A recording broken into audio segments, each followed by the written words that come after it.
Thanks for watching. Don't forget to like, comment, share and اسلام کو define کیا ہے کہ کلو من الطیبات، پاکیزہ کھاؤ اور عمل بھی پاکیزہ کرو. تو جو اصل بات میں یہ محرم ہی کے حوالے سے یہ آیت کا میں نے انتخاب کیا تھا کہ جب آپ پاکیزہ کام کریں گے اور پاکیزہ کھائیں گے تو اس سے آپ لوگوں کو اچھے لگیں گے اور لوگوں کا دل چاہے گا کہ آپ جیسے بن جائیں. سمجھ میں آ رہی بات؟ ایک مثال دیتا ہوں. دیکھو کوئی بھنگی ہو جو بیچارہ ہر وقت گندگی میں رہتا ہو, اسے آپ سمجھائیں کہ یار اچھی زندگی گزارو, صاف ستھرے ہو جاؤ. آپ نے کسی دن اس کو نہلا دیا, بہترین کپڑے ڈیٹول سے نہلایا, سروس کروائی, کیونکہ ظاہر ہے وہ اتنے دنوں سے ایک کام کر رہا ہے تو وہ سروس کے بغیر دھلے گا نہیں. سروس کروائی آپ نے اس کی, خوب نہلا دھلا کے اس پہ اسپرے چھڑک دیا آپ نے, اور 3 دن تک کنٹینیو یہی کام کیا, تو آپ مجھے بتاؤ اس کو برا فیل ہوگا یا اچھا فیل ہوگا؟ کہے گا یار بڑا مزہ آیا. اس کے دل میں اپنے کام سے نفرت پیدا ہونا شروع ہو جائے گی. تو اچھی چیز میں, اچھی طہارت میں, پاکی میں اللہ نے اٹریکشن رکھی ہے. جیسے صاف ستھرا آدمی اچھا لگتا ہے, گندا اچھا لگتا ہے؟ صاف ستھرا اچھا لگتا ہے. تو صاف ستھرے اعمال والا بھی انسان کو اچھا لگتا ہے. تو اللہ تعالیٰ نے اسلام کو جو ڈیفائن کیا 2 لفظوں میں, اچھا کھاؤ اور عمل اچھا کرو. کیا مطلب؟ ایسا کام کرو کہ غیر مسلم تمہاری طرف مائل ہوں کہ یار یہ بڑے اچھے ہیں. تو کوئی ایسی رسم اسلام میں جس کو دیکھ کر وحشت ہوتی ہو, اس کا مطلب ہے وہ اسلام, بولو بھائی, نہیں ہے. کوئی بھی آپ ایسا عمل کر رہے ہیں, لیبل اسلام کا لگا رہے ہیں, مگر اسے دیکھ کر غیر مسلم کو گھنٹوں گھنٹوں سمجھانا پڑتا ہے یہ کیوں ہو رہا ہے, اس کا مطلب ہے کہ یہ اسلام, بولو نا بھائی, نہیں ہے.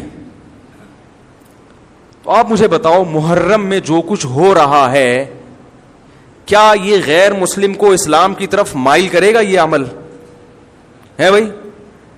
یعنی کوئی غیر مسلم اسے دیکھ کے مسلمان ہوگا کہ یار ماشاءاللہ بڑا زبردست اسلام ہے. افسوس ہمیں اس پر ہے کہ دیکھو جن کا مسلک ہے, جن کا فقہ ہے, وہ جو کچھ کر رہے ہیں انہیں کرنے دو. اپنے بارے میں یہ فیصلہ کرو کہ ہم سنی ہیں یا شیعہ ہیں.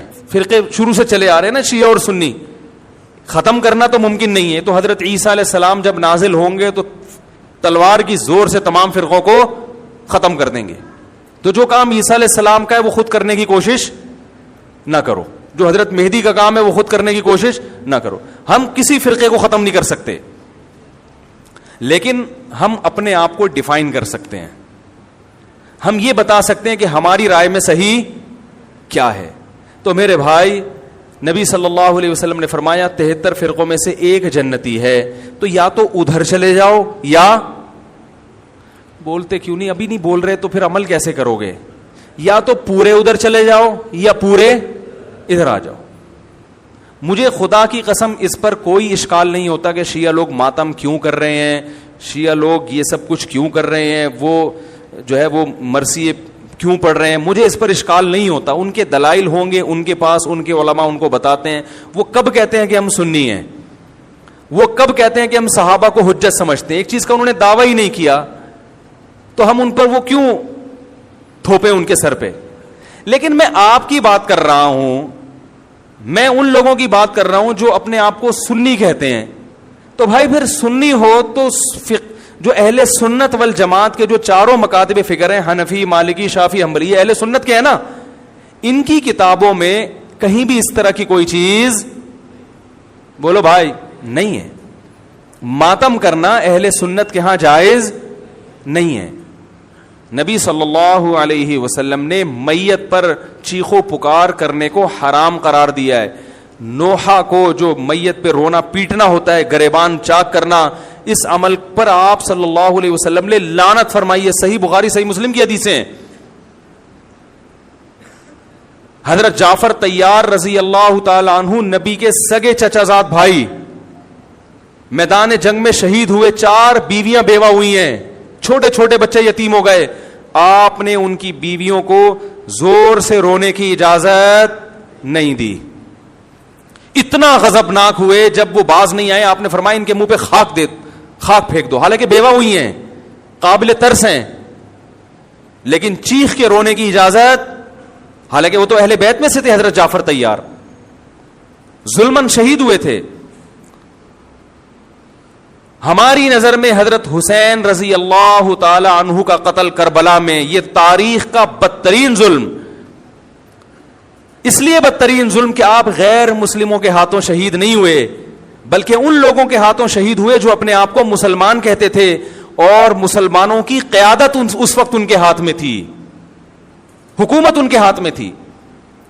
لیکن اس ظلم پہ اہل سنت والجماعت کے ہاں جو سنی ہیں ان کے چاروں مکاتب فکر کے ہاں نہ رونے پیٹنے کی اجازت, نہ نوحہ کرنے کی اجازت, اور نہ میرے بھائی ماتم کرنے کی اجازت. میرے بھائی آپ لوگ اللہ کا واسطہ محرم میں مرثیے نہ لگائیں. ہر گاڑی میں کوئی نوحہ چل رہا ہے, کوئی شیعہ ہے تو ٹھیک ہے وہ کرے, سنیوں پہ یہ کام زیب نہیں دیتا, کیونکہ یہ منافقت ہے. پتہ ہی نہیں چل رہا آپ ادھر ہو یا آپ ادھر ہو, آپ کا مسلک کہیں نہیں پتا چل رہا. ہمیں ایک مسلک کو فالو کرو. ہمارے ہاں محرم منحوس مہینہ نہیں ہے, ہمارے ہاں محترم مہینہ ہے, مبارک مہینہ ہے. امہات المومنین میں سے بعض کی اس مہینے میں شادی ہوئی ہے. ہم شہادت کو نحوست نہیں سمجھتے. 10 محرم پہلے سے مبارک تھا, حضرت حسین کی شہادت کی وجہ سے اور مبارک بن گیا, منحوس نہیں بنا. شہادت مبارک عمل ہے, منحوس نہیں ہے. ہم اس مہینے میں کالے کپڑے نہیں پہنیں گے, ہم اس مہینے میں خوشیاں منانے کو جائز سمجھتے ہیں. لوگ کہتے ہیں ان کو حسین سے محبت نہیں ہے. محبت کا جو طریقہ حسین نے بتایا اس طریقے پہ عمل کرنا حسین سے محبت ہے. جو طریقہ حسین سے ثابت نہیں ہے اس طریقے پہ محرم کو منانا یہ محبت کا طریقہ ہماری رائے میں نہیں ہے. سمجھ میں آ رہی ہے بات کہ نہیں آ رہی ہے؟ اور ایک میں وضاحت کر کے بیان کو ختم کروں. بھائی یہ کوشش کریں گے نا اس کی, محرم نہ منحوس مہینہ ہے, نہ اس میں بلائیں نازل ہوتی ہیں, اس میں خوشیاں منانا بھی جائز ہے, اس میں نکاح کرنا شادی کرنا بھی درست ہے. یہ جو مشہور ہے محرم کی شادی ناکام ہوتی ہے 100% غلط ہے. جو شیعہ حضرات ہیں وہ بچیں اس سے. ہمارے ہاں یہ بالکل اس کی اجازت ہے, آپ محرم میں نکاح بھی کریں, محرم میں آپ اپنے بچوں کا عقیقہ بھی کریں, آپ اس جو ہے جو بھی خوشیاں ہیں آپ اس کی کریں, تاکہ اسلام کا جو رخ ہے نا, اسلام میں کوئی مہینہ منحوس نہیں ہے, تاکہ غیر مسلموں کے سامنے کم از کم ہماری طرف سے جو اسلام پیش ہو وہ یہ والا ہو, ان کی طرف سے وہ والا ہو.